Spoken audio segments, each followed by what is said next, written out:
आप लोगों ने ये न्यूज़ सुनी तो होगी कि एक US डॉलर 80 रुपए तक आ गया। तो ये कैसे आ गया, रुपए इतना नीचे कैसे गिर गया, और क्या इसके बाद भी गिरता रहेगा या फिर इसके बाद कुछ इंप्रूवमेंट आने के चांसेस है। तो आज की इस वीडियो में हम यही बात करने वाले हैं। Interventions which are happening from the RBI side are more for containing volatility which is happening between Indian rupee and the dollar and so on.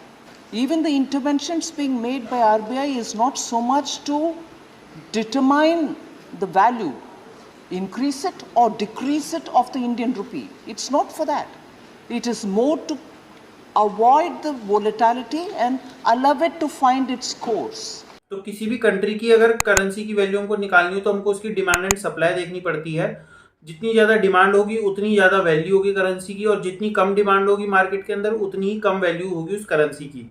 और बहुत सारे फैक्टर डिमांड और सप्लाई को भी इफेक्ट करते हैं, जैसे कि हो गई महंगाई, या फिर क्या इंटरेस्ट रेट चल रहे हैं कंट्री के अंदर, या फिर कैपिटल फ्लो कैसा है उस कंट्री के अंदर। और इन सब फैक्टर को इफेक्ट करती है गवर्नमेंट की फिस्कल और मॉनेटरी पॉलिसी।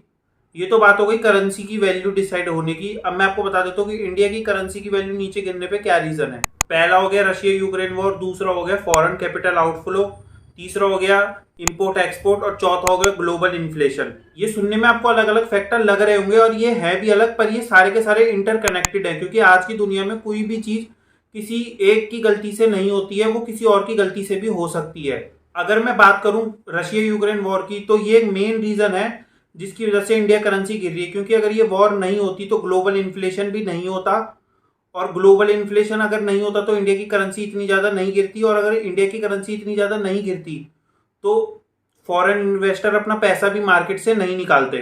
आप सभी को पता ही होगा कि इंडिया बहुत सारी चीज़ें इंपोर्ट करता है और दूसरे नेशन से, जैसे कि वेजिटेबल ऑयल, हैवी मशीनरी हो गई, या फिर आप कह सकते हैं ऑर्गेनिक केमिकल हो गए, या फिर प्रीशियस स्टोन हो गए, और इन सब चीजों को इंपोर्ट करने में लगती है करेंसी। और रशिया यूक्रेन वॉर के कारण हुआ ये दोस्तों की इंटरनेशनल मार्केट में इन सारी गुड्स की कीमत बढ़ने लगी, और इंडिया को ये सारे गुड्स महंगे होते हुए भी खरीदने पड़ रहे हैं, क्योंकि ये तो बेसिक नीड है।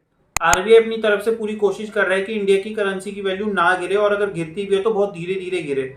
आपने न्यूज तो सुनी होगी कि इंडिया ने रशिया से कुछ गुड्स खरीदे, और वो भी मोस्टली रुपीस के अंदर खरीदे गए हैं। इससे कहीं ना कहीं रुपए थोड़ा बहुत मजबूत तो होता है, पर अभी भी उतना ज्यादा नहीं होता है कि पूरा का पूरा ही रिकवर कर जाए। इसमें टाइम तो लगेगा दोस्तों। और अगर हम बात करें कि क्या इसके बाद इंडियन रुपये के गिरने के चांस है, तो शायद इंडियन रुपये गिर सकता है अगर रशिया यूक्रेन वॉर चलती रही तो, क्योंकि इस वॉर के कारण ये सिचुएशन बनी रहेगी, और अगर ऐसी सिचुएशन बनी रही तो चीज़ों के दाम थोड़ा और बढ़ सकते हैं, और इससे फिर से इंडिया की करेंसी में इफेक्ट होगा। अगर आपने वीडियो यहाँ तक देख लिया तो कमेंट सेक्शन के अंदर कुछ इंप्रूवमेंट सजेस्ट करके जाइएगा, और अगर आपको वीडियो पसंद आई तो अपने दोस्तों के साथ एक बार शेयर कर देना।